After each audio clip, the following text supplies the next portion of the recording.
Okusinziira kwa lipoota ezizo zifulumizibwa ekitongole ekivunaanyizibwa ku bibalo mu ggwanga ki Uganda Bureau of Statistics WOBOS, Uganda ezzeerwanyisa kizibu ky'obwavu mu bantu baayo nga mu 1990 obwavu bwali ku bitundu 56 ku buli 100 nga bwe gwatuukira mu mwaka gwa 2014 ng'obwavu butuuse ku bitundu 19 n'obutundutundu 7 ku buli 100. Kati oyinza okugamba nti ekizibu kino Uganda yongedde kukitemerako ttaka. Anti alipoota WOBOS gy'efulumizza olwaleero ekwata ku bwavu mu ggwanga kiraga nti bwongedde kukendeera. Kwegamba abantu abaavu bakendeera ddala mu Uganda. Okunoonyereza kuno bano bakwesigamiza ku nsonga nnya okuli ebyenjigiriza, ebyobulamu, ebyetaago mu bulamu bwa bulijjo n'embeera abantu mwe bawangaalira.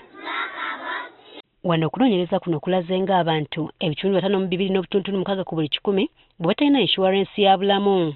Ebitundu 51.6 ku buli 100 bo tebalina bifumbisibwa. Abantu ebitundu 45 ku buli 100 tebalina kabuyonjo. Ate abantu ebitundu 42.4 ku buli 100 bo tebasula bulungi. Abantu 39.3 ku buli 100 tebalina kyabugagga kyonna mu nsi. Abantu ebitundu 29.3 ku buli 100 tebalina mazzi mayonjo ga kunywa. Abantu ebitundu 26.2 ku buli 100 babeera mu mugotteko.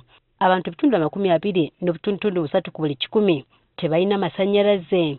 So nga abantu ebitundu 4.3 ku buli 100 tebalina mirimu. Kati kino bagamba nti bakukikwata mavumbavumba okulaba nga bano basigalayo mirimu gyabwe naye nga bagifunamu. Tulina okulaba nti abantu emirimu egyo emitono gye bakola givaamu amagoba. Kwegamba tulina kaakati mu by'obulimi tulina okugenda mu nkola eno ya intensive agriculture.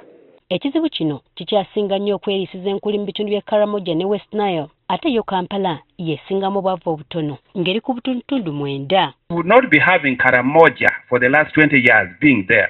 The constitution provides that we need to have targeted intervention to address these poverty challenges.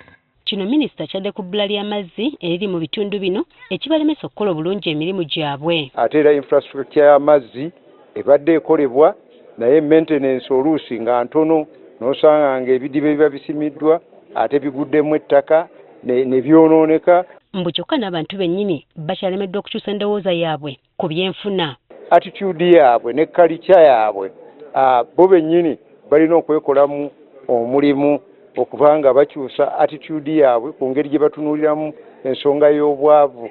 Wabula akkiriza nti ensimbi eziteereddwayo gavumenti zibulamu nga wano we bagenda okusinga okusimba essira. N'ensimbi oboolyawo ze tutaddeyo tezimala kutuuka ku ekyo kye twagala. Naye omulimu ekirungi kaakati gukolebwa, gavumenti etaddeyo amaanyi era kyekimu ku bitundu ebirina special development plan ng'ovudde ku national development plan. Ate bwe gutuuka mu bitundu ekizibu ky'obwavu kikyesibye nnyo mu byalo okusinga mu bibuga.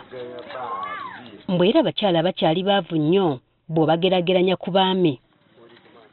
Wabula mu Buganda obwavu buli ku butundutundu 92 kyokka nga businga kwegirisiza mu bitundu by'Ebuvuma ng'eno buli ku butundutundu 43 so nga ate Wakiso yesinga okukola obulungi ku ky'okubulwanyisa anti ye erimu abantu obutundutundu 2 bwokka obuwangaalira mu mbeera eno. Kati okusinziira ku minisita Lugoloobi bakufuba okulaba nga bakulaakulanya amakolero era basika bamu ku bantu abemalidde mu bulimi bakolere eyo. Era olaba puroguramu ya industrialization mu Uganda egendera ddala mu maaso.